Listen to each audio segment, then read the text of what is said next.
Start. आपणास माहीतच आहे की कला, वाणिज्य आणि शास्त्राविषयीची पदवी घेण्यासाठी किती खटाटोप करावा लागतो आणि ती देखील अति खर्चिक स्वरूपात. इंजिनिअरिंग आणि मेडिकलचे तर बोलायला नकोच. अशा परिस्थितीत लघुलेखन शिकण्यासाठी विद्यार्थी 12वी पास असला तरी त्याला नोकरीची चांगली संधी आहे. केवळ 2च वर्षात चांगला अभ्यास केला तर तो उत्तम नोकरी मिळू शकतो आणि तेही कमी खर्चामध्ये. परिच्छेद. सध्याची परिस्थिती पाहता लघुलेखक मिळणे हे दुरापास्त झालेले आहे. केंद्रामध्ये तसेच राज्यामध्ये विविध क्षेत्रात लघुलेखकाला प्रचंड संधी प्राप्त आहे. महाविद्यालयीन विद्यार्थ्यांना लघुलेखनाचे महत्त्व माहीत नाही. आजची परिस्थिती ओळखून या संधीचा त्यांनी फायदा घ्यावा. परिच्छेद.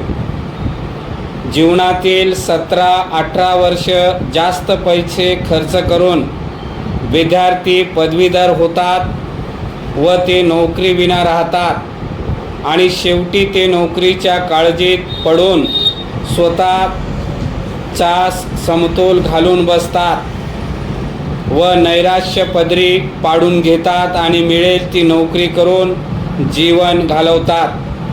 तरी विद्यार्थी मित्रांनो, 12वी नंतर लघुलेखनाचा 1.5 ते 2 वर्षाचा अभ्यासक्रम पूर्ण करून उत्तम व चांगल्या पगाराची नोकरी मिळू शकाल यात शंकाच नाही.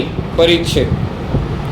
या व्यतिरिक्त लघुलेखन शिकत असताना खालील फायदे तर मिळतातच, शिवाय विद्यार्थ्यांची लाईफस्टाईलच बदलून जाते. परिच्छेद. मराठी व इंग्रजी बोलण्यावर चांगले प्रभुत्व मिळू शकता, कारण सराव त्या पद्धतीने करावयास शिकवले जाते. परिच्छेद. उत्तम पत्रव्यवहार आणि रिपोर्टिंगचे कार्य चांगल्या रीतीने लघुलेखनामुळे शक्य होते. केंद्र आणि राज्य सरकारच्या कार्यालयातही लघुलेखकांना महत्त्वाचे स्थान आहे, कारण दैनंदिन कार्य सुरळीतपणे पार पाडणे ही एक कला आहे. त्याच्या अंगी बाणते त्याचे असणे हेही तितकेच खरे आहे. त्यांच्याशिवाय दैनंदिन काम होणे नाही. परिच्छेद. लघुलेखनात शब्दसंग्रह वाढतो, भाषेवर लिहिण्याचे व वाचण्याचे प्रभुत्व येते. व्याकरणदृष्ट्या लघुलेखक बिनचूक लिहितो आणि संपन्न होतो. परिच्छेद.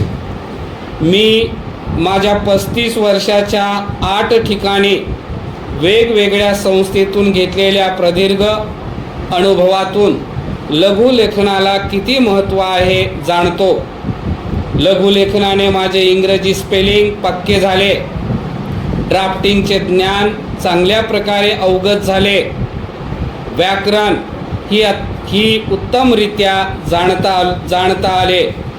पत्रव्यवहाराला तर तोडच नाही, कारण पत्रव्यवहार मी उत्तमरित्या करू शकलो. संभाषण कौशल्यही सहजरित्या साधता आले. कार्यालयीन विभागात कसे वागावे, कसे बोलावे हे मला आत्मसात झाले. असे कितीतरी ज्ञान अवगत झाले. म्हणून माझ्या विद्यार्थी मित्रांनो, लघुलेखनाचे महत्त्व जाणून घ्या व उत्तमरित्या अभ्यास करून पुढे जा. मोठे व्हा व लघुलेखनाचे कार्य अबाधित ठेवा. मी अभिमानाने सांगू इच्छितो की मी BCom फर्स्ट क्लास व लघुलेखनाची 160 शब्द प्रति मिनिट परीक्षा एकाच वेळी आत्मसात केली आणि तीही कॉलेज सुटल्यावर. मी व माझा वर्गमित्र असे दोघेजण कॉलेजमध्येच एकमेकांना डिक्टेशन देत असू, कारण घरात लाईट नव्हती. माझी परिस्थिती फारच नाजूक होती. माझे उत्तुंग यश प्रतिकूल परिस्थिती असताना कसे लाभले हे माझे परमस्नेही श्री गिरीश लिंबकर कोल्हापूर हेच सांगू शकतील.